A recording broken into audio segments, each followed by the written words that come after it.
नमस्कार दोस्तों, आज आप लोग थंबनेल और टाइटल से आप जान गए होंगे कि मैं आप लोगों को इस वीडियो के ज़रिए क्या बताने वाली हूँ। तो बने रहिए मेरे साथ लास्ट तक। दोस्तों, मैं हूँ आपकी दोस्त जूही और आप सभी का इस चैनल में स्वागत है।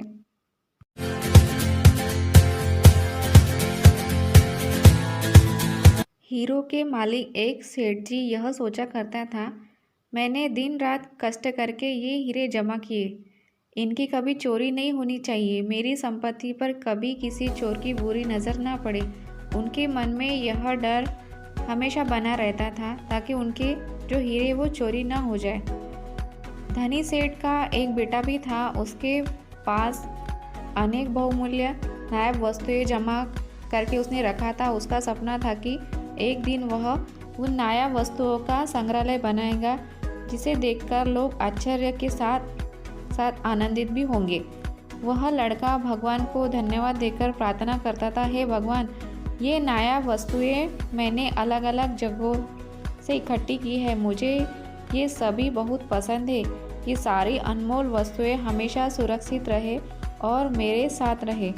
उसी नगर में एक चोर रहता था, उसके मन में कई दिनों से विचार चल रहे थे, आज तक मैंने छोटी मोटी चोरियां तो कर ली, क्यों ना अब कोई ऐसी चोरी करूं जिसमें मैं बड़ा चोर कहलाऊं ताकि चोर बिरादरी में मेरा खूब दबदबा हो।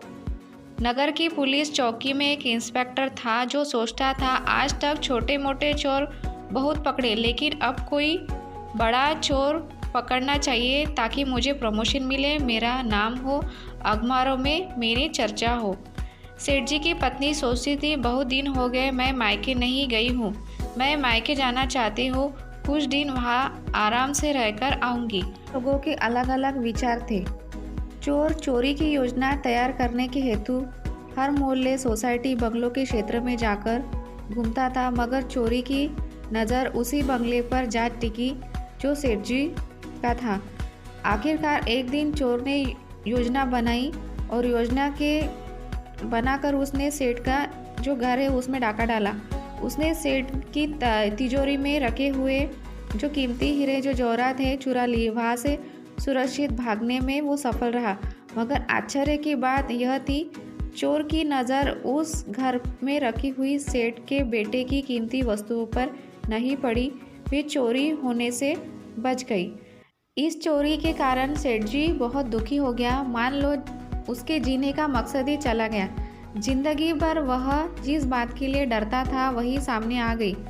दुख के कारण वो भगवान को बोलता है, हे भगवान, मैंने तुम्हारी इतनी प्रार्थना की, पूजा पाठ किए, इतना इसका जो तुमने मुझे क्या सिला दिया, मुझे मेरा धन वापस चाहिए। इस चोरी का केस पुलिस चौकी में दर्ज हुआ और उसी इंस्पेक्टर को मिला जो चाहता था कि वह बड़े चोर को पकड़े। इंस्पेक्टर ने चोर को पकड़ा। इस सफलता के कारण उसे तरक्की मिल गई, उसका सपना पूरा हो गया।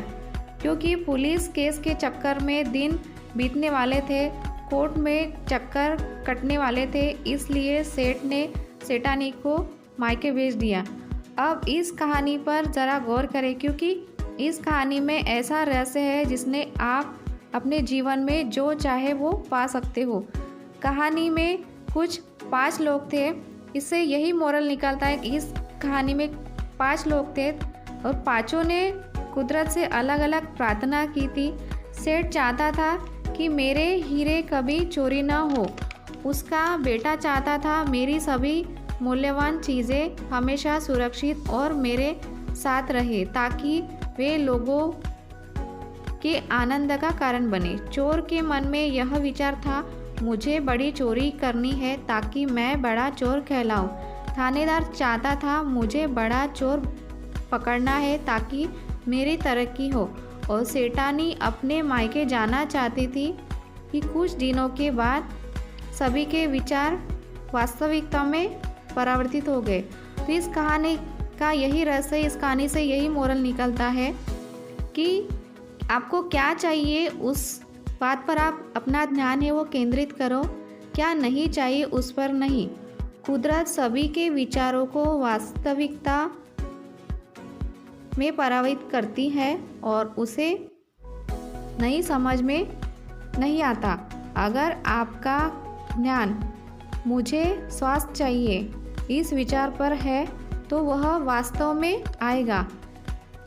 अगर आप यदि आपका जो ध्यान है मैं बीमार ना पड़ूं इस बात पर अगर आप ध्यान केंद्रित करोगे तो बीमारी वास्तविकता में आपके पास आ जाएगी।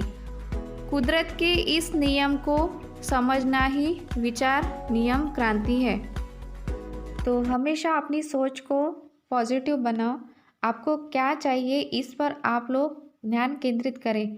आई होप आप सभी को ये वीडियो अगर अच्छा लगा होगा तो वीडियो को लाइक करें, शेयर करें और चैनल को सब्सक्राइब करें। Thank you.